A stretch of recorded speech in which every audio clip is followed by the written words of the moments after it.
ଆଚ୍ଛା ମାନସ, ମୁଁ ତୁମକୁ ଗୋଟେ କଥା କହିବାକୁ ଚାହୁଁଥିଲି।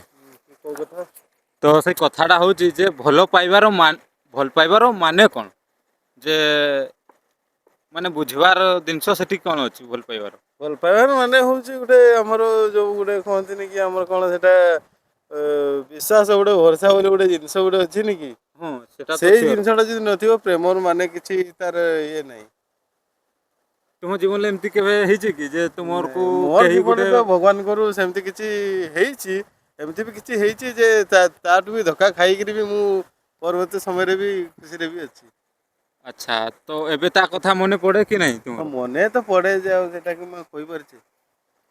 ମନେ ପଡିଲେ ବି ଦୁଃଖ କଷ୍ଟ ତ ଛାତି ଭିତରେ ସବୁ ଭରିକି ରହିଛି ଆଉ। ଆଚ୍ଛା ତ ମୁଁ ବି ଦୁଃଖିତ ହେଲି ଆଉ ତୁମର ଦୁଃଖରେ। ଦୁଃଖ ମୁଁ କହିବି କାହାକୁ ନିଜେ କାନ୍ଦିଦବାଟା ହିଁ ଭଲ।